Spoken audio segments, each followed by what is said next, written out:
Fellow rational thinkers, I am your strategic observer, Maggie Liu. The emotional sample we are analyzing today is a classic case of emotional mismatch.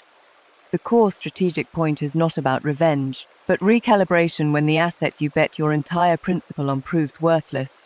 The most elegant counterattack isn't to chase your losses, but to turn your sights to another severely undervalued core asset. In my past life, I was married to Pei Zhao for 3 years, yet I was still a virgin. On our wedding night, he lifted my veil, drank the nuptial wine, but took a half step back right at the moment he was about to blow out the lamp. Furong, you must be tired today too. Get some rest early. When he said this, his gaze landed on the carved bedpost behind me, not even daring to look me in the eye.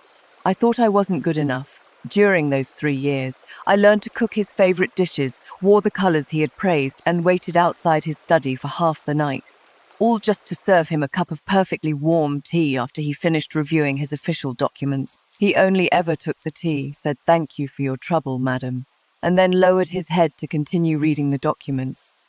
Once I gathered my courage and hugged him from behind. He didn't push me away, but just froze there, completely motionless, like a frozen log. After that, I didn't do anything anymore. It wasn't until early summer that year, when he didn't come back after drinking, that I sent someone to follow him.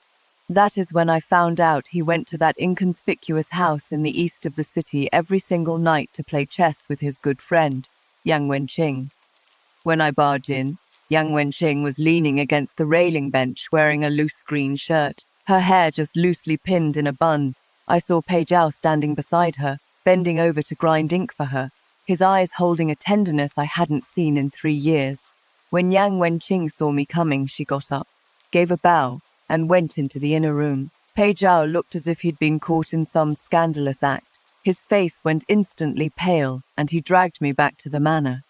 I smashed every single thing he had given me. Jade hairpins, the inkstone, porcelain vases, that red sandalwood brush rest in his study. I shattered them to pieces like a maniac. Broken porcelain shards pierced my palm. My hand was covered in blood, yet I surprisingly felt no pain. Pei Zhao just stood silently at the door, watching me trash his study into a total mess, until I cried and yelled, "Since you love her, why didn't you marry her? I'll go petition His Majesty to grant us a divorce, so you and she can be a happy couple." He finally moved. He clamped a hand over my mouth, pressing so hard I could barely breathe.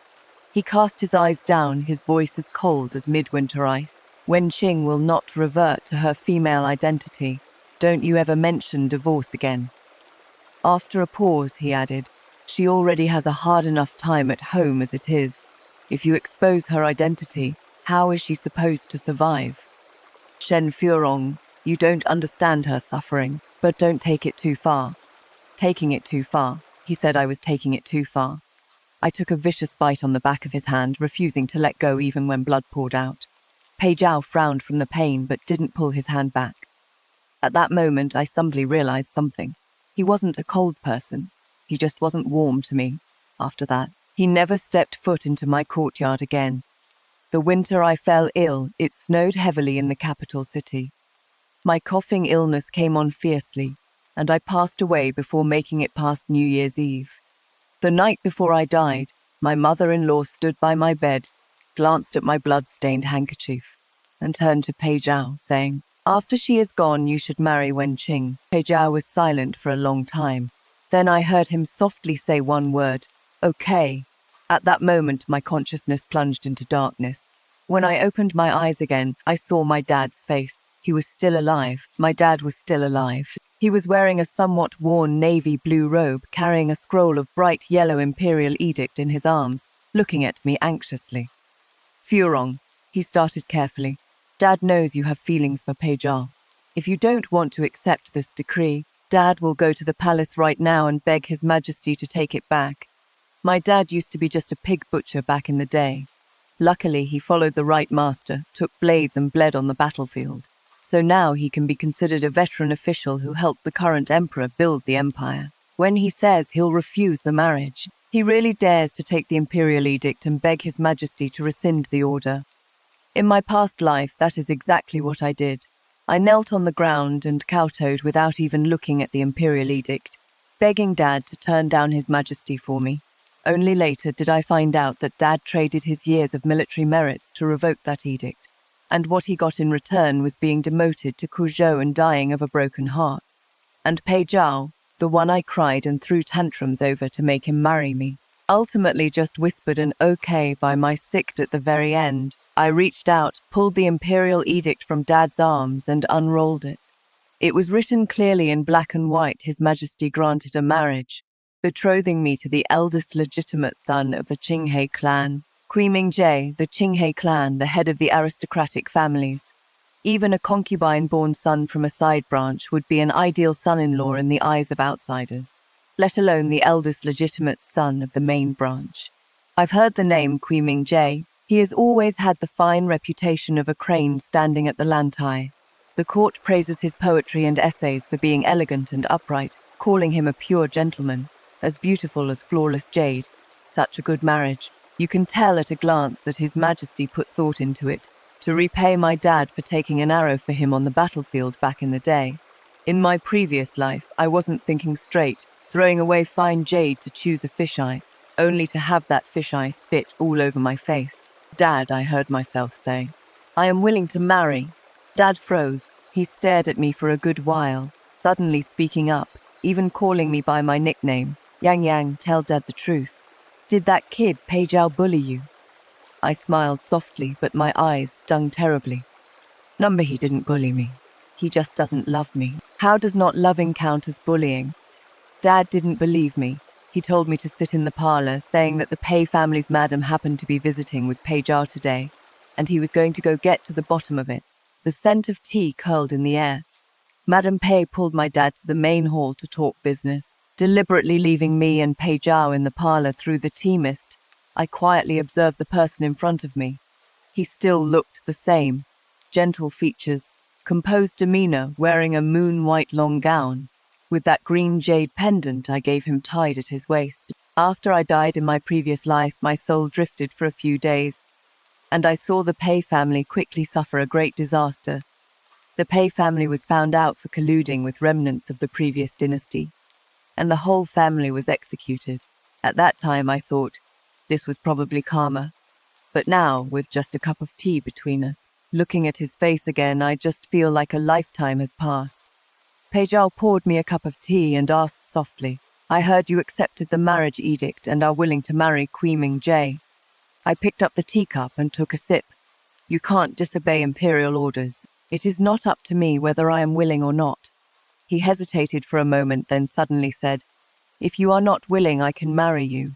My hand paused slightly, and the teacup knocked against the rosewood table, making a crisp sound. Pei Zhao's eyelashes trembled suddenly, a trace of regret quickly flashing across his face. That expression was too familiar in my previous life. After he said this, he had the exact same look, terrified that I would accept. His phrase, I can marry you, was just polite empty talk. In my previous life, I didn't catch on, and actually took it seriously. Hearing it again now, I just find it ridiculous. I put down the teacup and calmly asked in return, what about Sister Yang? If you marry me, are you going to make her your concubine? Pei Zhao's expression changed drastically. He abruptly stood up, the chair legs scraping a harsh screech against the green brick floor. He looked at me in disbelief and lowered his voice to demand, How did you know Wen Qing is a woman? I lowered my head and finished the last sip of tea in my cup. The tea was already cold, so bitter it made the base of my tongue go numb. Memories of my past life are like poison-tipped needles, piercing my heart one by one. He and I lived in the same mansion for 3 years, treating each other with icy politeness, and he thought I didn't know a thing, but I knew exactly where he went every single night. I knew how he would grind ink for her in that house on the east side of town, how he would drape a coat over her when she dozed off in the afternoons, and how he would show her a smile I had never seen before. I know way too much, so much that right now, facing him, there is only one thought left in my mind. I won't tell anyone else. I put down my teacup and stood up. Like you said, she is in a tough spot. The nervousness on Pei Zhao's face suddenly froze, making him look especially ridiculous. He repeated blankly, What do you mean? It means I have zero interest in dealing with your crap.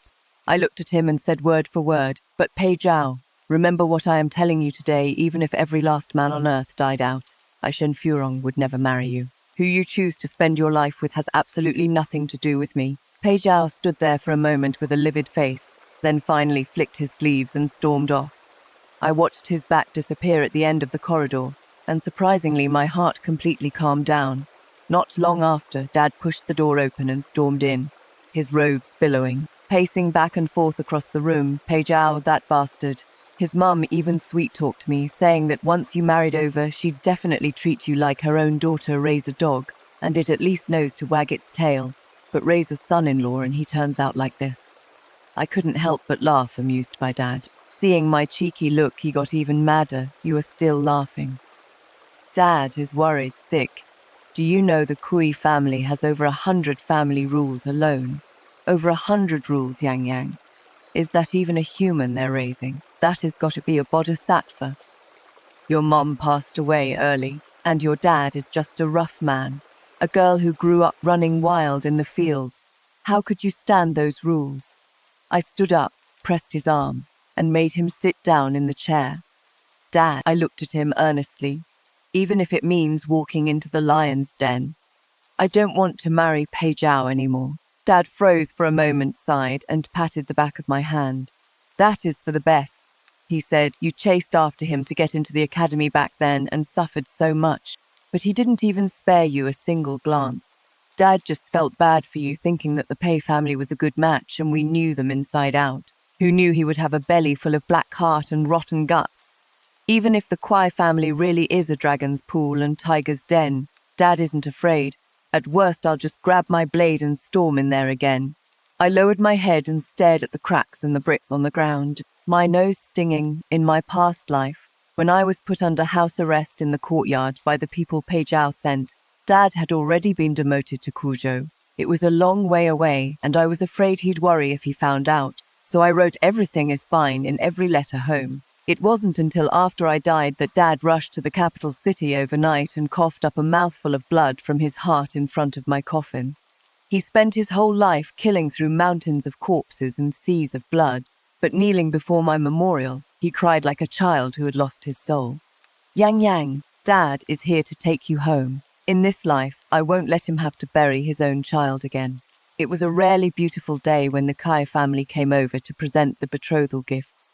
The betrothal gifts were carried into the Shen residence one after another, the chests wrapped in bright red silk stretched for a whole half-block, and just reading the gift list alone took nearly 2 hours.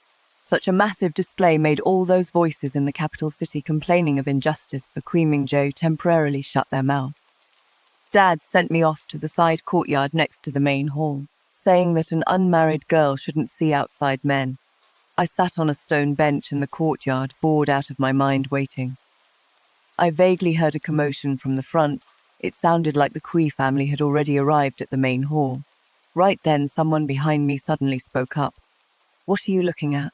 I was so startled that I spun right around, crashing straight into the person's arms.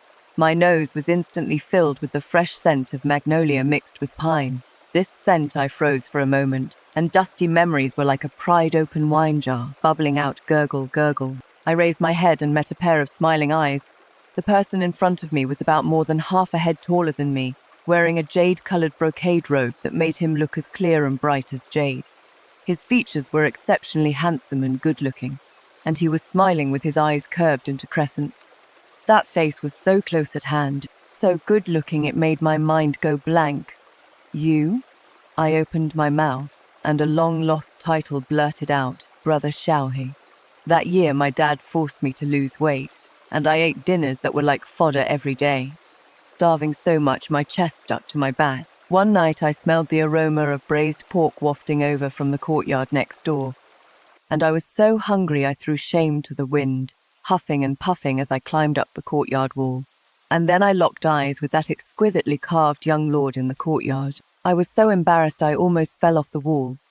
But he walked to the wall, looked up and reached out his hand to me, and said very seriously, "Come, I'll catch you. Don't be afraid."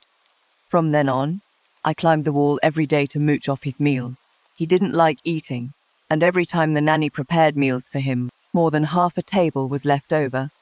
braised pork, dongpo pork knuckle, sweet and sour pork tenderloin, fish-flavored shredded pork. It all went to the benefit of my belly. With a steamed bun in my left hand and chopsticks in my right, I stuffed my mouth while teaching him. You can't eat that braised pork like that. You gotta add some pickled radish strips and pair it with a steamed bun from Ruyi Eatery. Taking a bite of all that together is how you keep it from being too rich. He tried to copy me and took a bite. Then his eyes lit up and he gave me a thumbs up. We didn't miss a single meal together for over a month, until one day I climbed over the wall and the courtyard was suddenly empty. All that was left was a piece of paper with sprawling handwriting pinned under the corner of the table, with a crookedly drawn crane next to the signature. I didn't know many words back then, and could only vaguely make out a few. Wait, stay and find, what the heck was all that scribbling? Couldn't understand a thing. Later I lost that piece of paper somewhere, and as time went by I completely forgot all about it. The person standing in front of me right now narrowed his eyes slightly and cheerfully corrected me. Kui Mingzhou, it is brother Mingzhou, a radiant gentleman like beautiful jade. That brother little crane whose food I mooched for over a month was actually the world-renowned Kui Mingzhou. I was completely speechless. Kui Mingzhou, however, was completely unfazed. He pulled me to sit down on the stone stool, propped his head up with one hand, and looked me over with a smile like a lazy, relaxed crane. So what exactly did you write on that paper you left behind? I asked. He curled his lips, his voice carrying a somewhat righteous accusation. I told you to wait while I stayed at the Kuai family for a bit, and once I was settled, I'd go back to the Shen family to find you. I left my address and name, but it turned out you couldn't read at all, making me wait for years in vain. I sheepishly rubbed the tip of my nose. Now I remembered. That year my dad kept badgering me about how I'd gotten fat again, and feeling guilty I completely forgot about that piece of paper. Later on, I even had someone ask around, he added, his tone casual. I heard you chased after Pei Zhao to take the academy entrance exam, so I thought you were still young. I'd wait a bit longer. His tone was very flat when he said this, like he was talking about some trivial little thing. But I caught the meaning in his words. He waited for several years, only to finally receive an imperial edict granting marriage. So my brain finally caught up. You asked for this marriage. The tips of Kui Mingzhou's ears suddenly flushed a very faint shade of crimson. He looked away and coughed unnaturally. His Majesty asked who I wanted to marry, so I told him. I froze for a moment, then reached out and patted his shoulder, expressing my understanding with absolute sincerity. I get it. Before you met me, you were eating all kinds of junk. No wonder you look so pale and scrawny. Don't worry, after we get married, I'll definitely make sure you eat well and live large. Kui Mingzhou's expression went blank for a second. Then he laughed, his eyes curving into crescents, his voice holding a bit of helplessness and a bit of indulgence. All right, I'll wait for my madam to take me to eat well and drink well. As soon as he finished speaking, his uncle strode over from the main hall, grabbed him by the collar and dragged him back. Even as Kui Mingzhou was being dragged away, he didn't forget to look back and wink at me, his appearance looking somewhat like the young lord under the wall who handed his hand to me back then. I stood in place, suddenly remembering something. In my previous life, after I rejected his marriage proposal, Kui Mingzhou never took a wife. I was trapped in the Pei residence for 3 years, and occasionally I would hear people talk about him, saying that he was good at everything but happened to be indifferent to marriage and refused to even marry His Majesty's princess. At that time, I thought it was the arrogance of a noble young master. Thinking about it now, perhaps it was just because he was still waiting. Not many days after the Kuai family delivered the betrothal gifts, an invitation arrived for a flower viewing banquet at Minister Song's residence. The lake water rippled, and a fragrant breeze brushed my face. As soon as I stepped into the garden, I was surrounded by a group of noble ladies, pairs of curious eyes staring at me, sizing me up and down, chattering away in discussion. So this is General Shen's daughter. She is born looking so cute. Not at all fierce and vicious like General Shen. Talk a little less with that mouth of yours, or you'll have someone beat you and throw you out later. Standing among a group of young, dolled-up female relatives, I actually didn't feel out of place. These girls looked so delicate, but each had a sweeter tongue than the last, praising me until I was walking on air. When the banquet was in full swing, Minister Song's only daughter, Song Yuejang, quietly pulled me to the lakeside pavilion, avoiding the noisy crowd, and spoke softly, "Sister Shen, I have something I want to ask you." She looked gentle and pretty, and spoke softly, making people naturally take a liking to her like a spring breeze brushing the face. But right now there was a bit of unnatural coyness on her face, and the base of her ears quietly turned red. "Just tell me, sister," I said with a smile. "Sister, you studied at Qing Academy." She weighed her words. "Do you know a student named Yang Wenqing?" My hand holding the teacup Wei paused. Yang Wenqing, I knew her in my past life. If I had to say, she counts as half a teacher to me. That year I was dead set on taking the exam for Qing Academy. Dad had no choice but to find a female teacher to tutor me at home. The teacher was skinny, but incredibly strict and serious when teaching. Whenever I couldn't recite a text, she'd raise her hand and smack me on the head, and then punish me by making me copy books. I copied so much that at night I couldn't even hold my chopsticks steady, but she never held anything back. She taught me to read the records of the grand historian, taught me to recognize those obscure allusions, and used the dumbest methods to drill my memory over and over. She always called me stupid, but every time I bombed a test, she would explain it all over again from the very beginning the next day. We were teacher and student for years. She always had her face covered, and I never saw her face. It wasn't until after I died in my past life that I saw her go to my grave and burn a set of the records of the grand historian. I love reading history books. Besides my dad and my teacher, there isn't a third person in the world who knows this secret. Right now in the pavilion, Song Yuejong's question left me not knowing how to answer for a moment. "Sister," Song Yuejong saw me zone out, blushing as she explained softly. "Sister, don't blame me for being presumptuous. This guy came in third in the first tier this year and entered the palace examination. Yang Wenqing comes from a poor family, but my dad says he might even become the top scholar one day. So he intends to snatch him up as a son-in-law for me right after the results are posted. But I don't know what his character is like. I heard you and he were classmates at the academy, which is why I boldly brought it up." I looked at the shy blush on Song Yuejong's face, opened my mouth and forcefully swallowed back a bellyful of curse words. "Yang Wenqing, you owe me from our past life." I cursed inwardly, but forced a decent smile on my face. Young Master Yang's character is truly beyond reproach. It is just that the guy has some issues. He is boring, has a venomous tongue, is completely unromantic, and his harsh words could make someone want to find a tree to hang themselves on the spot. "Sister Song, you really need to think this through." Song Yuejong was so amused by me that she covered her mouth and chuckled softly. "Sister, you really have an interesting way with words." When I returned to the estate that night, I lay on my bed tossing and turning, unable to sleep, over and over again. All I could think about was Yang Wenqing's situation. She had disguised herself as a man to take the imperial exams, and was picked by Minister Song to be his son-in-law. If this ever came to light, she'd be guilty of deceiving the emperor. Just as I was worrying about it, I got cornered by someone in the back garden's corridor bright and early the next morning. The newcomer wore a slightly worn green robe, her arms crossed as she leaned casually against a pillar in the corridor. She looked at me with a half smile, her eyes brimming with glaring disgust. "Yang Wenqing." She looked me up and down and spoke bluntly. "I haven't had any bad blood with Miss Shen in the past, right? So why did Miss Shen go out of her way to ruin my marriage prospects? Lately, Minister Song goes out of his way to avoid me whenever he sees me." Thinking about how she was practically half a teacher to me in my previous life, and how she secretly visited my grave to burn that copy of the Chords of the Grand Historian, my heart felt a mix of sourness and tenderness, but my words showed no mercy. "Has young Master Yang lost some weight recently?" "Huh, what makes you say that?"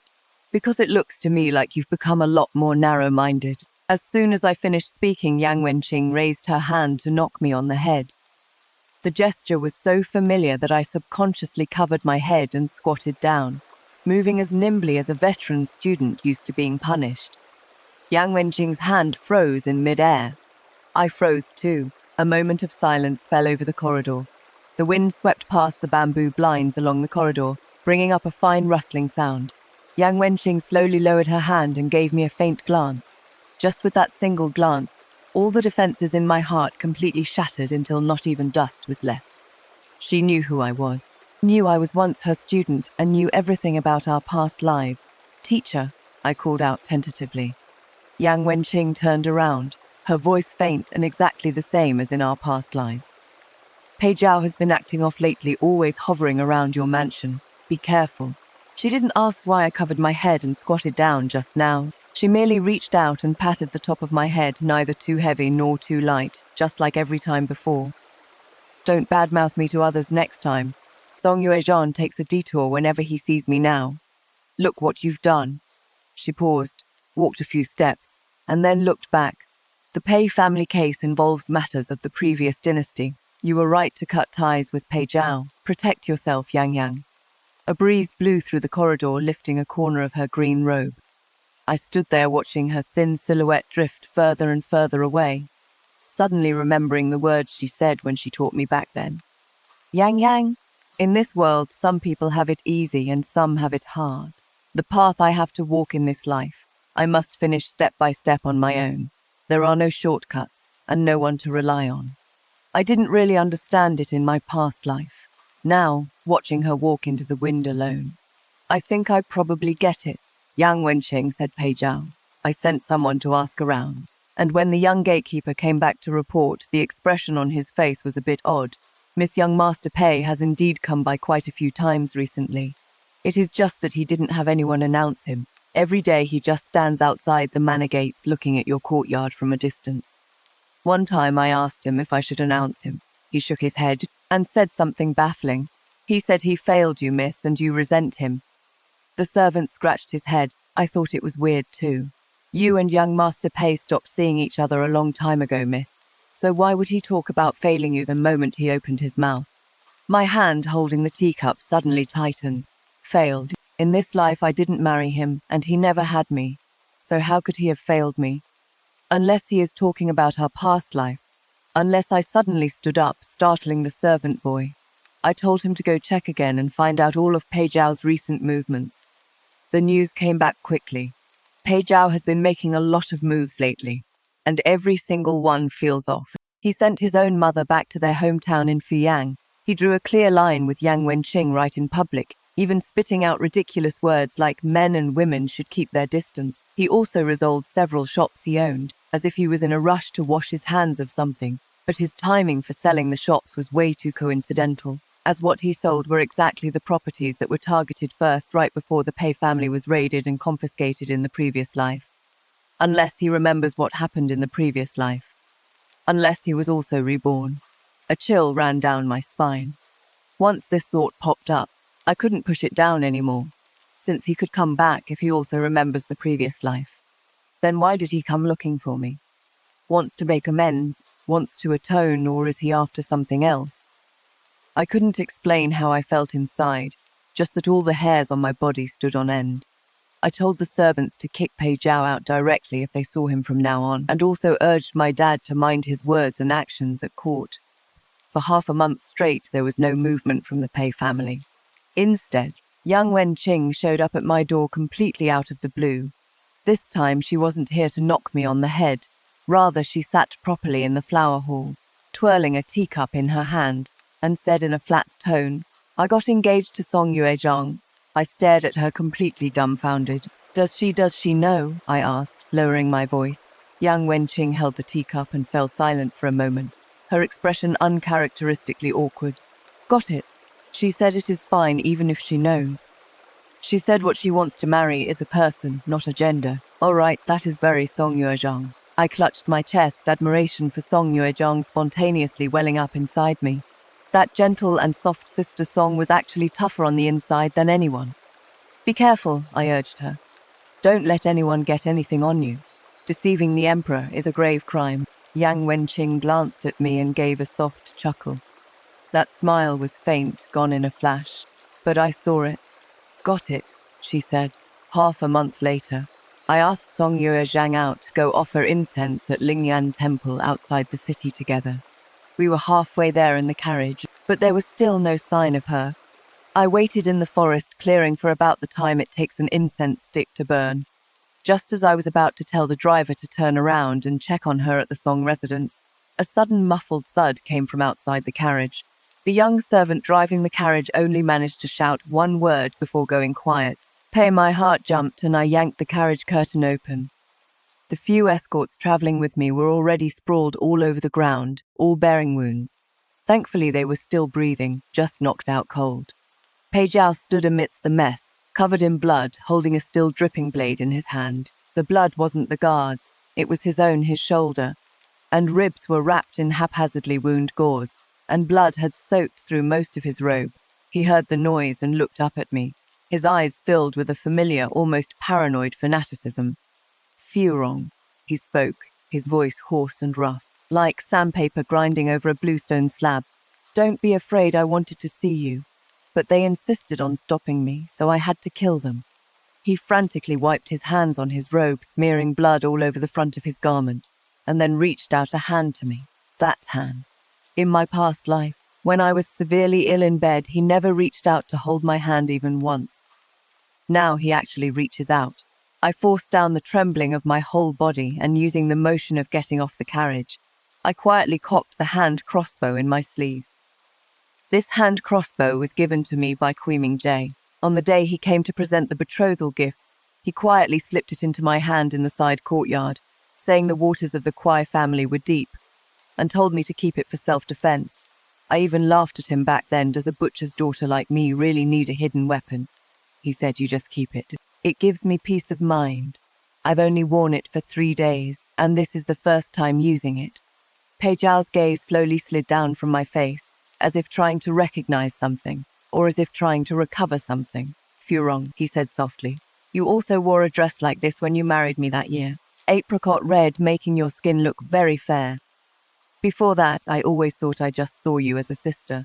It was only the moment I lifted the bridal veil that I realized what sister you are, my wife." I remembered, on the day I married him in our past life, I also wore an apricot red baize, but that baize later got cut by some broken porcelain shards in his study, and I never wore it again. He didn't know what happened to that outfit, just like he never knew what I liked, what I hated, or what I was afraid of. "Yang Wenqing is a bitch," Pei Zhao said, his voice suddenly turning cold as if dipped in a thin layer of ice. "She only got close to me to dig into my family's background. In our past life, the massacre of the Pei family was all thanks to her.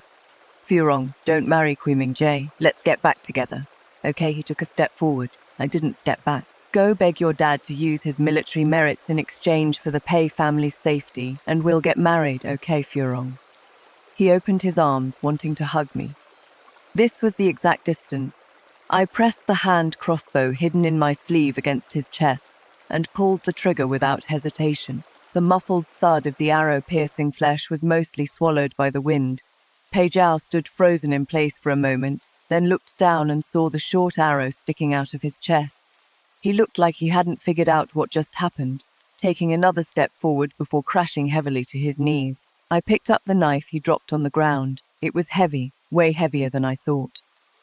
The blade still had his blood on it, warm, sticky. I held the knife, stood in front of him, and looked down at him. Pei Zhao looked up at me, spitting out his last question with his dying breath. "Furong, do you hate me that much?" I crouched down to look him right in the eye. "Pei Zhao, since you remember our past life, you should remember exactly how I died." His pupils shrank sharply. "Do you still remember what you said when you knelt before my memorial tablet?" I asked. His lips trembled, but he couldn't get the words out. "You said you refused to divorce her. You said you didn't want to marry me, yet you were going to trap me for my whole life," I reminded him, my voice so calm. It didn't even sound like it came from my own throat. "You said Shen Furong was nothing but a burden the Shen family shoved onto you. You said I was a burden.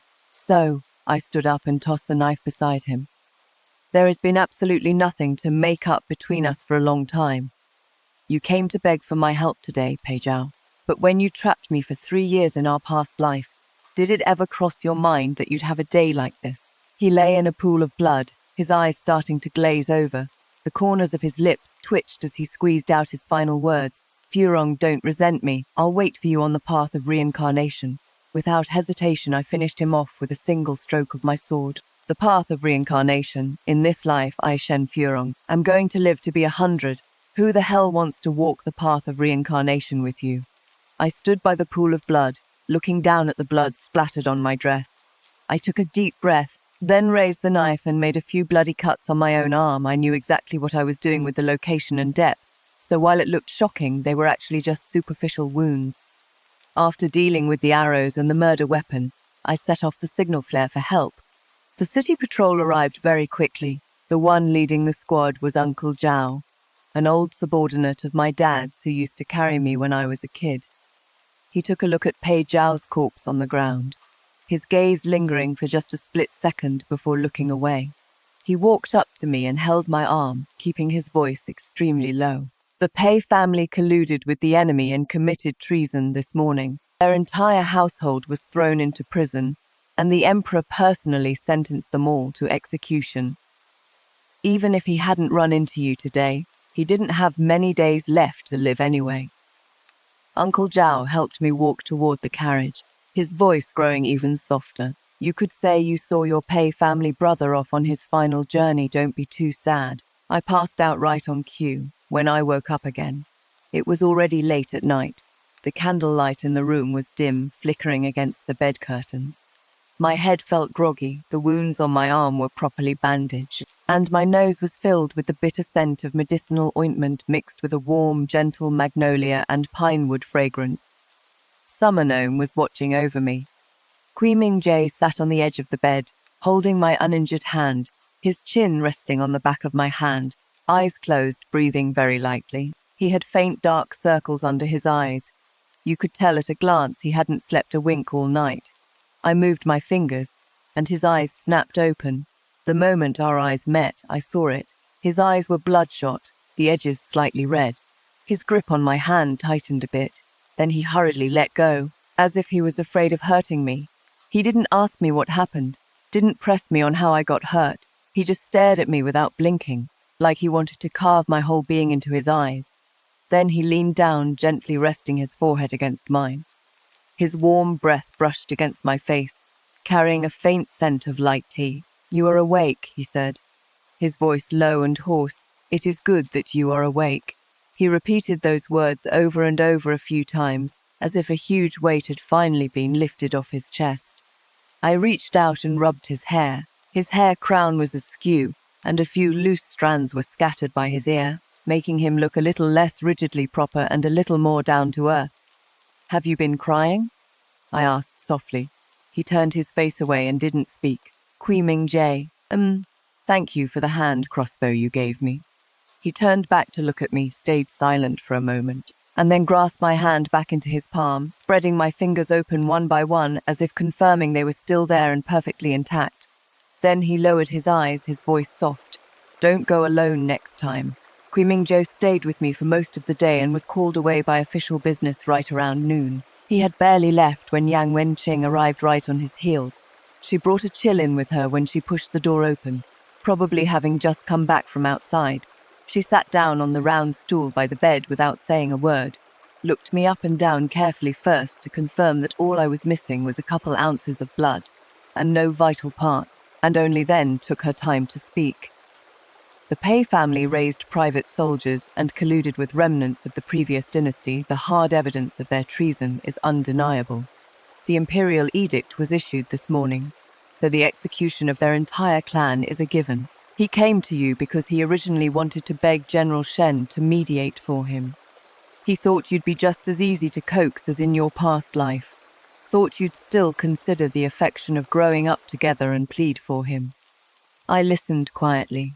In the past life, Yang Wenqing said she approached Pei Zhao under the Emperor's secret decree to investigate a case. I didn't believe it back then, but looking at it now, she wasn't lying to me. Yang Wenqing. I suddenly called her name. She looked up at me. The Pei family in the past life, I asked. How did they fall? Yang Wenqing was silent for a moment, and then said a name. That name was like a knife, slicing open all my dust-covered memories. In my past life, Pei Zhao trapped me for 3 years, and I thought he only did it for Yang Wenqing. But Yang Wenqing told me that during those 3 years, The Pei family used my dad's old connections in the military to secretly transport arms and bribe border generals. Every single thing they did was a grave crime punishable by property confiscation and clan extermination. Pei Zhao marrying me wasn't because my dad forced him. His refusal to divorce wasn't because he wanted to save face for both families. It was because of my dad. My dad's disciples and old subordinates in the military are spread throughout the border army, and half of the generals in the 3 towns of Jiangbei had once served under his command. As long as I remained in the Pei residence for a single day, the Pei family could use the Shen family's banner to do their shady business in the dark. In my past life, Pei Zhao didn't let me contact my dad and quietly replace the people in my courtyard slowly. Not because he was afraid I'd make a fuss for a divorce. He was afraid my dad would find out. Not long after you died in your past life, Yang Wenqing looked at her. The Pei family fell. Your dad personally led the troops to raid the Pei residence. So that is how it was. So the atonement Pei Zhao talked about wasn't out of guilt towards me. It was because he couldn't repay the blood debt of the past life in this one. There is something else. Yang Wenqing stood up with his back to me, looking at the gradually darkening sky outside the window. Kui Ming-jae submitted a memorial last month, impeaching the Pei family for illegally occupying civilian land and raising private soldiers. After that memorial was submitted, what do you think was the first thing he did? I didn't reply. He had someone deliver a map to the Shen residence. It was the defense layout of the Pei family's private military camp in the suburbs of the capital. My people and his kept an eye on the Pei family for 2 months, one in the open and one in the shadows. The day you were attacked leaving the city, our people were right behind you. Yang Wenqing turned around and looked at me. Pei Zhao lived an extra half a day because we pinned him down. You had to finish him off yourself. This is your karma. I couldn't say a single word. So from beginning to end, Kui Ming-jae knew everything. Take good care of yourself. Yang Wenqing suddenly stopped when he reached the door. Without looking back, Song Yezhang asked me to pass on a message saying that the fall she took was the Pei family's doing. So don't blame yourself. I stayed silent for a long time, and then I smiled. Kui Ming-jae came to see me every day. Sometimes he brought a steamer of Haji's steamed buns. Sometimes he brought a few newly acquired books, and sometimes he brought nothing at all, just pulling up a chair to sit by my bed and review his official documents, the tip of his pen rustling, occasionally looking up at me to make sure I was still awake before lowering his head to continue writing. I asked him, "Does the Kwai family really have over 100 family rules?" His pen tip paused for a second, and then, without batting an eye, he said he'd already made some changes. "What did you change?" I asked. He lowered his eyes, his voice soft but very serious. "The rule about eating in silence has been removed. From now on, when my wife is eating, she can talk if she wants to and tell jokes if she wants to. If it is a good joke, your husband will even clap for you. This is the man, the eldest legitimate son of the Qinghe clan, praised by the whole court and country as the outstanding crane of the Orchid Pavilion. The very first family rule he changed was to let his future wife say whatever she wanted at the dinner table. I remembered when I got married in my past life, my mum had passed away early, and no one ever taught me what rules to follow when marrying into a husband's family. I only knew that if you like someone, you should treat him well, cook for him, sew his clothes, and massage his shoulders when he is tired. I thought all couples in the world were like that, but later I found out they weren't. It turns out there really is someone who will take your every word to heart. On the day of the wedding, the Kui family's bridal sedan chair arrived very early. The sky wasn't even fully bright yet, but the festive music had already filled the entire street. 10 miles of red dowry. The grand spectacle let everyone in the capital city know the Kui clan of Qinghe was marrying a pig butcher's daughter. The sedan chair was very steady, and the red veil blocked my vision. I could only hear the bustling crowd outside, kids chasing the bridal sedan, and passers-by talking about how handsome the eldest young master of the Kwai family was, and wondering what a perfect couple he'd make with the girl from the Shen family. His hands were shaking during the wedding ceremony. It wasn't a nervous shake. His face was completely calm, and he even had a polite smile on his lips, but the hand holding the red silk. His fingertips were trembling slightly, making the red silk sway gently in his grip, like he was trying desperately to hold back something he had waited a very, very long time for. The wedding night. He moved very lightly and slowly when lifting the veil. As a corner of the red silk was raised, light leaked in bit by bit, finally revealing his face. He was wearing a bright red wedding robe, and the candlelight reflected in his eyes, shining like two little sparks. He looked at me, looked for a long time, so long that the tips of my ears started to burn. Then he smiled. It wasn't that kind of polite, distant smile, nor was it the gentle, jade-like smile the eldest young master of the Kui family showed in front of others. It was a different kind of smile, his eyes curved, carrying a bit of silliness, like a wish he'd saved up for half his life was suddenly placed right in front of him, and he didn't know where to start. "Madam," he called me softly. He reached out to help me take off the heavy phoenix coronet, his movements as serious as if he were flipping through a precious ancient book. When taking off the coronet, he accidentally snapped a strand of my hair. He stopped immediately, frowning a little, like he had just found a typo while reviewing official documents. I really couldn't hold it in and laughed out loud. "Silly," I said. He looked at me, his eyes suddenly becoming very serious. He took my hand, uncurled my fingers one by one, then lowered his head and dropped an incredibly light and gentle kiss in my palm. My palm held the thin calluses from scraping against walls I climbed as a kid, and the paths I had walked alone in this life in places he couldn't see. He kissed that callus, his voice low and hoarse. "Yang Yang," his lips pressed against my palm, his breath warm and slightly ticklish. "You won't have to shoulder it all alone from now on." I suddenly didn't know what to say. No one had ever said such things to me in my past life. Dad would write in his letters, "Dad has your back." But the mountains were high and the roads were long. He was simply too far away to help. Others told me that this was just how husbands and wives would just grit your teeth and get through it, and enduring until your hair turns white is a happy ending. No one told me that being held in someone's heart actually felt like this. I leaned down and left a kiss on his forehead. "Silly." I said it again, though my voice was a bit hoarse. He looked up at me, the candlelight flickering in his eyes. "I am just silly," he curled up the corners of his lips, "waiting so many years just for you to finally look back." The wind outside the window brushed the flames of the wedding candles, filling the room with a swaying red glow outside. A magpie fluttered past, letting out a cry. The next day, the verdict for the Pei family came down. The entire family was to be executed, leaving no one alive. Yang Wenqing escorted the Pei family's trusted aides to the capital. His Majesty personally gave a vermilion endorsement commending her merit in handling the case, making an exception to promote her to Shaoqing of the Dali Temple. Half a month later, Yang Wenqing, Song Yuezhang, and I met up for a little get-together at Fuyue Tower.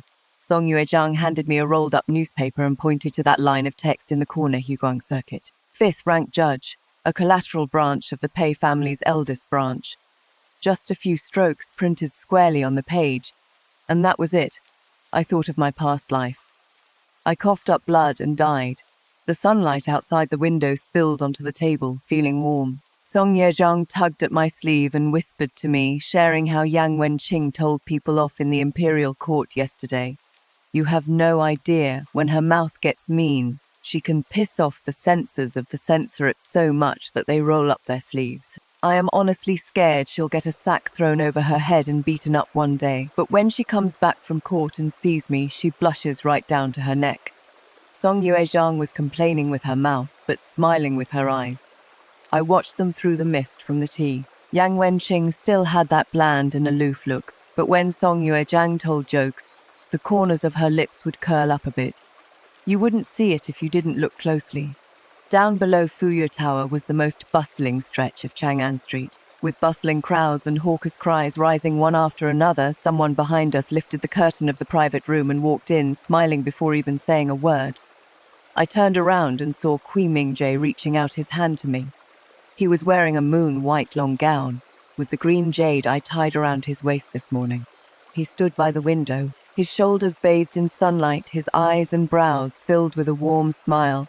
"Madam, it is time to head back to the manor to eat." He paused and added, "Today we have your favorite pork hock." I stood up and held his hand. The sunlight poured down, covering the entire Chang'an Street. As I stood in the Fuyue Pavilion looking down, I suddenly remembered a late night from my past life. It was pouring rain outside, and I lay in my sick bed, coughing so hard I could barely catch my breath. No one came. The lights were on in Pei Zhao's study. He was keeping someone else company playing chess. When I closed my eyes that night, I thought my whole life would just be like that. Now I finally know. It is not like that. In this life, someone put me into the rest of his life, day after day, without ever missing a single day. Everyone, the story ends here, having completed its most precise value calibration. Let's do a strategy summary and a systematic review. Strategy summary. The most brilliant turnaround isn't about settling old scores, but choosing a new trading partner in her past life. Shen Furong mistakenly invested all her emotional capital in a target asset that wouldn't yield any returns. In this life, the first thing she did was transfer all her assets from Pei Zhao's name to Kui Mingjae's name. This isn't revenge. This is the cool-headedness an investor should have. Systematic thinking. When I was building this spring-like narrative system, I used the past life as the parameter reference for compressing the spring. Every time warmth pushes forward in this life, its tension doesn't come from the sweetness itself, but from the temperature difference between it and every cold node of the past life. In her past life, she waited half the night outside the study only to get a thank you, madam. But in this life, the first thing she sees when she wakes up is someone who guarded her all night, clutching her hand in his palm. In her past life, she waited until death, but never got that hand. In this life, that hand crossbow finished the reckoning for her. The highest point of the spring's rebound isn't the moment Pei Zhao fell, but the instant Kui Mingjae changed the first family rule. He let that girl, who grew up running wild in the fields, not have to hold back a single bit of her true nature.